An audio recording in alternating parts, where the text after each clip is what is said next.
Akota police મથકે બે advocate વચ્ચે આક્ષેપ પ્રતિ આક્ષેપ ફરિયાદને લઈને મામલો ગરમાયો। વડોદરા શહેરના અકોટા પોલીસ મથકે આજે બે એડવોકેટ અને એક મહિલા વકીલ વચ્ચે આક્ષેપ પ્રતિ આક્ષેપનો મામલો સામે આવ્યો હતો।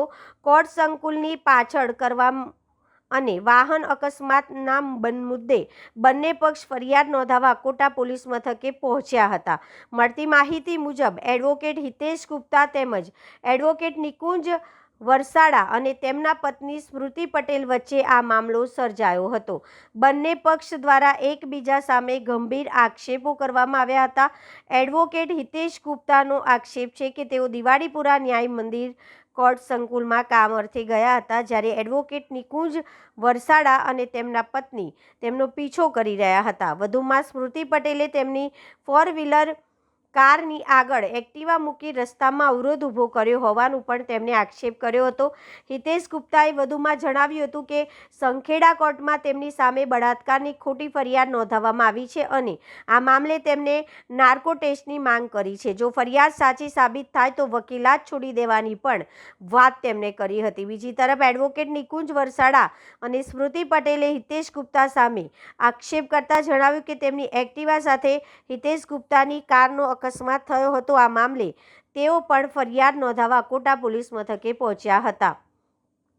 બંને પક્ષના વકીલો પોલીસ મથકે સામસામે આવી જતા થોડાક સમય માટે આ મામલો ગરમાયો હતો। સમગ્ર ઘટનાને લઈને અકોટા પોલીસે બંને પક્ષની ફરિયાદ લેવાની તજવીજ હાથ ધરી છે અને આક્ષેપોની હકીકત જાણવા વધુ તપાસ હાથ ધરવામાં આવી છે।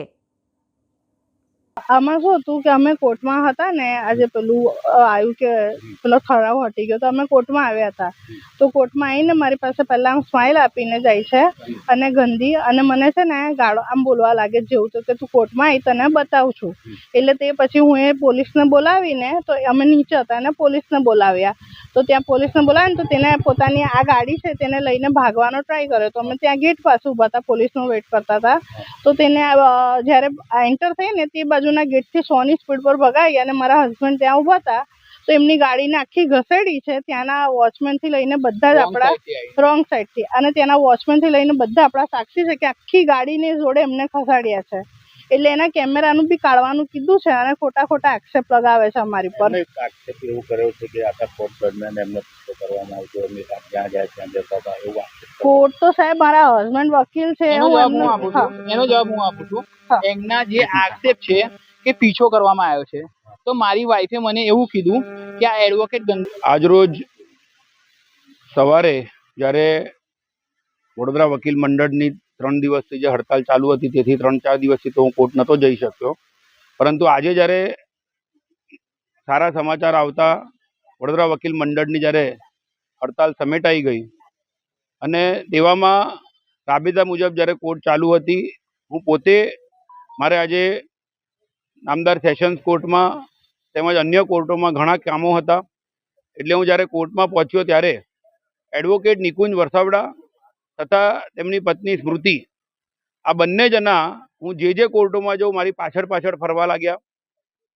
આ તમામ જગ્યાએ પહેલા માળે બીજા માળે જે કોર્ટોમાં જતો હતો, જ્યાં જતો હતો, સતત મારી પાછળ ફરતા હતા। આ રીતે એમને ફરતા જોઈને મને જે શંકા ગઈ હતી એટલે મેં આ બાબતે ડિસ્ટ્રિક્ટ કોર્ટના રજિસ્ટ્રાર શ્રીને પણ રજૂઆત કરી કે આ કંઈક અજુગતું વર્તન મારા ધ્યાનમાં આવ્યું છે આજે। અને ત્યારબાદ જ્યારે હું મારા કોર્ટનું કામ પતાવીને મારા પત્ની સાથે અને અન્ય જુનિયર સાથે જ્યારે મારી 4 વ્હીલર ગાડી લઈને કોર્ટમાંથી હું બહાર નીકળતો હતો ત્યારે પણ સતત મારી ગાડીનો પીછો કરી મેં ખાતરી કરવા માટે જ્યારે ગ્રાઉન્ડ બી માર્યો ત્યારે પણ મારી ગાડીની પાછળ સતત ફર્યા છે। અને પછી એક્ઝિટ ગેટ ઉપર મારી ગાડીની આગળ ઊભા થઈ ગયા અને સ્મૃતિબેન મારી ગાડીની આગળ ઊભા રહીને મને બહાર નહોતા જવા દેતા। તેવામાં સ્થળ પર જે મહિલા કર્મચારી, જે પોલીસ કર્મચારી સિક્યુરિટી માટે હાજર હતા, તેમને ખસવાનું કીધું, પરંતુ એ બેન માન્યા નહીં। પાછળ એક PCR વાન બી હતી જે બહાર નથી નીકળી શકતા અને ત્યારે આ ખોટી રીતે અને ગેરકાયદેસર રીતે જે રીતે મને આ લોકોએ અટકાવ્યો હતો એટલે મને ચોક્કસ ખાતરી હતી કે આ લોકોના મનમાં કશુંક ચાલી રહ્યું છે। અને પાછળ હું રિવર્સ, મારી પાછળની PCR વેને રિવર્સ મારી, મેં પણ રિવર્સ મારી ગાડી અને અમે એન્ટ્રી દ્વારેથી આશરે 1:45 વાગે પહેલા પીસીઆર નીકળી અને પીસીઆર ની જોડે જોડે જ સતત એની પાછળ મેં મારી ગાડી રાખેલી હતી અને હું જ્યારે બહાર નીકળતો હતો તો એકાએક વકીલ નિકુંજ વસાવડા મારી ફોર વ્હીલર ગાડીના ડ્રાઈવર સાઈડ ઉપર પોતાની ટુ વ્હીલર ગાડી લઈને એકાએક એને અથાડી દીધી અને મેં બિલકુલ રોકાયો નહીં. એમને મને રોકવાના બહુ પ્રયાસ કર્યા. નિકાસ દ્વાર ઉપરથી એકદમથી દોડતા દોડતા સ્મૃતિબેન રોડની વચ્ચોવચ આવીને મારી ગાડીની આગળ આવીને રોકવાનો પ્રયાસ કર્યો, પરંતુ હું ઊભો ના રહ્યો. અને ત્યારબાદ આ તમામ બાબતે આ લોકોનું જે પ્રવૃત્તિ રહી છે એ પ્રવૃત્તિની મને ખાતરી છે, કારણ કે સપ્ટેમ્બર 25 એ લોકોએ બાપોદ પોલીસ સ્ટેશનમાં એક એડવોકેટ ભૂપેન્દ્ર પ્રજાપતિ સામે એક 376ની ફરિયાદ નોંધાવેલી હતી. તેમાં એ ફરિયાદની અંદર ભૂપેન્દ્ર પ્રજાપતિના મેં જ વકીલ તરીકે જામીન મેં જ કરાવડાયા હતા. ત્યાર પછી નવાપુરા પોલીસ સ્ટેશનમાં 12 તારીખે એક ફરિયાદ નોંધાઈ છે અને એમાં લગભગ 15 જણા સામે 2 એફઆઈઆર નોંધાઈ છે, જેનો પોક્સો કેસ નંબર 40/26 અને 41/26. સ્મૃતિબેન અને એમનો સગ્ગો ભાઈ એક જ દિવસે 2 એફઆઈઆર પોક્સોની રજીસ્ટર કરાવે છે. એમાં પણ આરોપીઓના બચાવ પક્ષે હું વકીલ તરીકે રોકાયેલો છું. અને તેવામાં જ્યારે કોર્ટમાં એમને પોલીસ તપાસ સામે તથા મારી સામે ખોટા આક્ષેપો કરીને અરજી આપેલી નામદાર કોર્ટમાં, જે અરજી ગત 27 જુલાઈના રોજ નામદાર કોર્ટે ફગાવી નાખી. અને ત્યાર પછી મને જાણવા મળ્યું કે આ લોકો મને કોઈક ને કોઈક ખોટા કેસમાં ફસાવવા માટેની પેરવી કરી રહ્યા છે. અને એટલે મેં વિગતવારની એક લેખિત ફરિયાદ લઈને હમણાં અહીંયા અકોટા પોલીસ સ્ટેશનમાં મારા જુનિયરો સાથે એમની સામે લેખિતમાં ફરિયાદ આપેલી છે. ત્યારે એવું જાણવા મળી રહ્યું છે કે આ લોકોએ કોઈક ભાવનાબેન નામની સ્ત્રીનો કંઈક ઉપયોગ કરીને મારી સામે સંખેડા પોલીસ સ્ટેશનમાં બળાત્કારની ફરિયાદ નોંધાવડાવી છે, જેવું જાણવા મળે છે.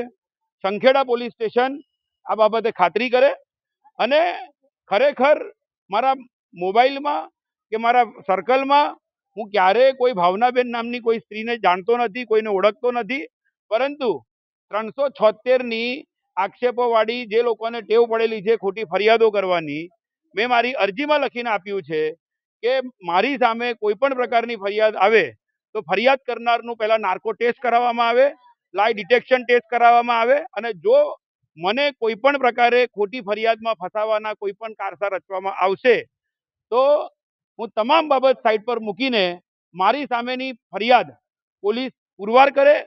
અને જ્યાં સુધી મારા સામેના કોઈ પણ જો પુરાવા મળી જશે તો હું વકીલાત ત્યાગી દઈશ, ક્યારે વકીલાત નહીં કરું. પણ જો મારી સામેની ફરિયાદ ખોટી છે એવું સાબિત થયું તો ફરિયાદ કરનારની સામે પોલીસે પગલાં લેવા પડશે. અને તેથી મારી સામે અગર કોઈ પણ વ્યક્તિએ કોઈ પણ પ્રકારની જો ખોટી ફરિયાદ નોંધાવી છે તો એક વાત બહુ સ્પષ્ટ છે, ફરિયાદ કરનાર વ્યક્તિ કોણ છે અને કોણ ષડયંત્ર